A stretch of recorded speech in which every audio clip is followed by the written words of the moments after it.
The Bank of Japan is raising rates this Friday, and it is impacting your investments like your Bitcoin, your crypto, your stocks, and more. So in this video, we are going to explore why this Bank of Japan rate hike is impacting our investments, and we're going to talk about what's next for asset prices following this Friday. Before we get started, please make sure to like the video and subscribe to the YouTube. Really appreciate your support. I'm also going to put a QR code down below for a Bitcoin tip. So if you want to support the channel, feel free to leave me a little tip. Now let's get into it. The Bank of Japan is going to raise their policy rate by 25 basis points this Friday, December 19th. And the reason we know that this is going to happen is because of Polymarket. On Polymarket, there is a 98% probability that the Bank of Japan is going to raise their policy rate. So we can basically say that it's going to happen.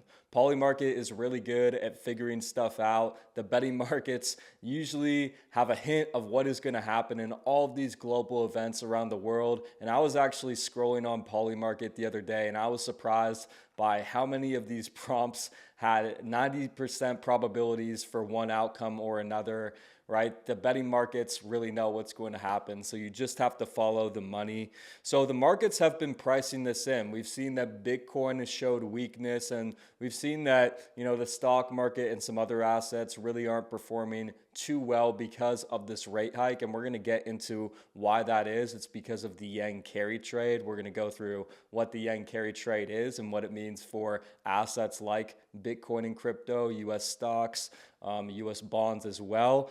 But the real bread and butter of this meeting that we're going to get on Friday, and where we could see some more market movement, is what the Bank of Japan is going to say about future rate hikes, right? We know about this rate hike we're going to get, but what are we going to see in the future from the Bank of Japan? Are we going to see more rate hikes? And if we do see the Bank of Japan come out and say that we are going to be cutting rates more aggressively, this could lead to a more aggressive sell-off for asset prices, assets like Bitcoin, stocks, and US bonds. Now let's get into this yen carry trade, because this is going to explain why this rate hike is bad for asset prices. Because interest rates have been very low in Japan for a very long time, what global investors have been doing is they've been borrowing Japanese yen for cheap at these low interest rates, and then they've been taking that yen and investing it into global assets like Bitcoin and crypto, assets like US Treasury Bonds, which have been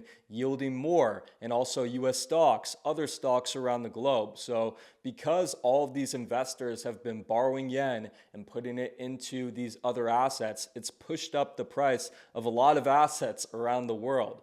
But when the Bank of Japan raises rates, what does that do? It strengthens the yen. So all of these investors who borrowed yen are forced to sell out of these global assets like Bitcoin, crypto, US Treasury bonds, US stocks, in order to pay back their debts, right? If they're seeing that the yen is going up, they're going to sell out of some of their positions and move back into yen. So this can cause a bit of a sell-off, and we actually saw this in last year, 2024. I think it was sometime around August or June, we saw a big sell-off when the Bank of Japan did a big interest rate raise. And this typically is not great for asset prices. Historically, when the Bank of Japan has raised interest rates, Bitcoin has responded negatively. If we look at some of the past rate hikes from the Bank of Japan, we could see that on March 19th in 2024, when they raised rates, Bitcoin dropped 23%.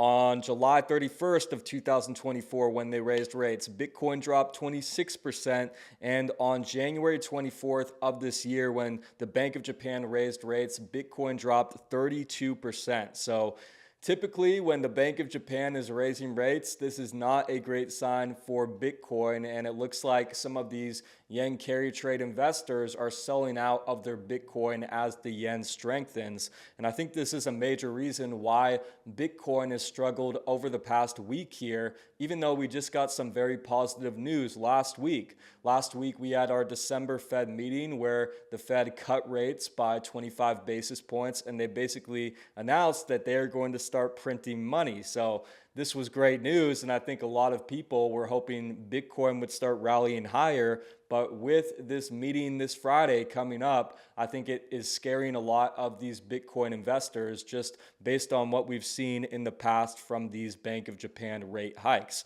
Now, I think that this is being priced in right now, right? People know what's going to happen on Friday. And I think that the Bank of Japan is expected to announce more rate hikes in the future. So I believe that future rate hikes are kind of being priced in right now as well. We also have to keep in mind that Bitcoin has dropped a lot over the past couple of months.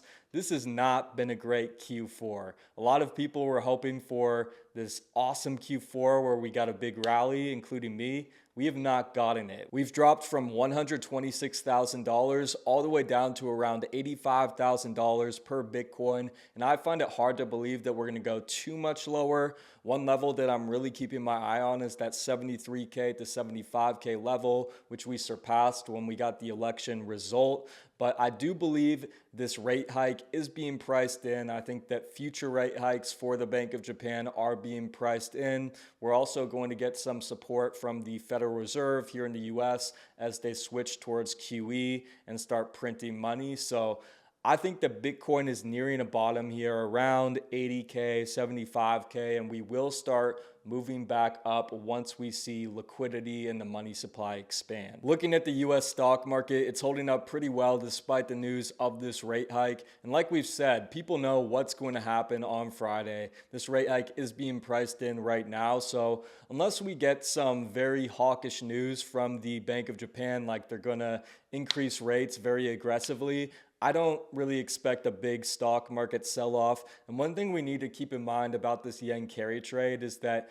it is kind of dying, right? The Bank of Japan has consistently been raising interest rates for a while now, and the world got their big warning sign last year in August or June, right? When we saw them raise interest rates and there was this big sell-off. So I think that investors are being a little bit more cautious. They're understanding that the Bank of Japan is going to be raising interest rates as inflation starts to get worse as they move out of this deflationary period that they were in for a while. So honestly, while the markets are a bit scared of this meeting on Friday, I do believe that it is going to be kind of a dud. I think that there is some fear, but once we get past the meeting, we could see markets start to rebound, especially Bitcoin and crypto, and move higher, and we could even see the stock market move higher as well. Now, looking at US Treasury bonds, I think this is where things could get a bit interesting on Friday. Circling back to this yen carry trade, what a lot of these global investors have been doing is they've been borrowing the yen for cheap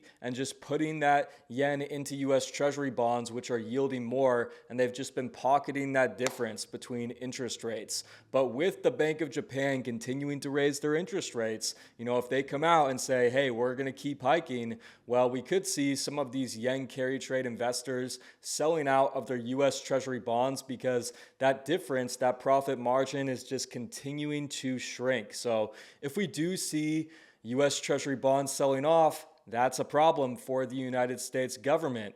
Another thing we can think about is that Japan is the largest creditor nation in the world, and these Japanese domestic investors are some of the largest holders of US Treasury bonds. Japan holds around 1.1 trillion in US Treasury bonds, and looking at Japan, we're starting to see that the Japanese government bond yields are moving up higher. So if these Japanese government bond yields continue to move up higher and the yen is also strengthening a little against the dollar, what if we see some of these Japanese investors selling out of their US Treasury bonds and moving back into domestic bonds, Japanese government bonds, because it just there isn't much of a difference, right? You're not getting much of an advantage with these US Treasury bonds when the yields for Japanese government bonds are spiking. We've also seen that the Japanese stock market has been performing pretty well over the past 5 years. So I actually put out a video about this not that long ago, talking about the potential for these Japanese domestic investors to move out of global assets, move out of US Treasury bonds, US stocks,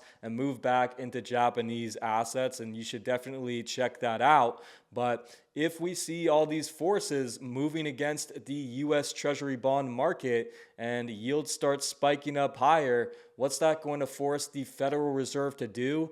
They're going to have to come in and buy the debt. They are going to have to move more aggressively towards quantitative easing, and that is going to expand the money supply and liquidity. We know that when liquidity expands, when the money supply expands, what happens to risk assets like Bitcoin, crypto stocks? They typically go higher. So this is just one scenario that we can think about, not saying it's going to happen, but if we do see US Treasury bonds selling off, it could create some problems for the United States and force the Federal Reserve to ramp up their quantitative easing, to move a bit faster, and that's going to be good for Bitcoin holders, crypto holders, and stock holders. To wrap it up here, I do think there is some fear out there when it comes to this Bank of Japan rate hike, especially when we look at Bitcoin and how Bitcoin has responded to rate hikes from the Bank of Japan in the past. But I believe that this rate hike is being priced in right now. I think that the future rate hikes from the Bank of Japan are also being somewhat priced in. And I also think that this yen carry trade is dying a little bit, right? People are realizing that the Bank of Japan is switching their stance, right? They're realizing that they need to watch out for inflation a bit now that they've moved out of deflation. And I think a lot of these global investors are starting to move out of the yen carry trade. So I don't think these rate hikes are going to have as big of an impact on US assets and global assets, things like crypto, as much as they may have had in the past, maybe last year when we had that big shock. The one thing I'm keeping my eye on for this Friday and maybe next week is what happens with the US bond market. Could we see some of these yen carry trade investors moving out of US bonds as they're just not getting enough profit from them anymore with the Bank of Japan raising rates? And if we do see a bond sell-off, what's that going to force the Fed to do? Could this really change their agenda? So who knows? It could get interesting. I think that we'll probably see the markets move past this Friday and things will look a little bit brighter, as we know the Fed is moving towards an expansionary monetary policy, and stocks, Bitcoin, crypto are going to like that. So we will just have to see what happens. That's it for this one. If you didn't like and subscribe, please make sure to do that now. Thanks for watching. I'll be back soon.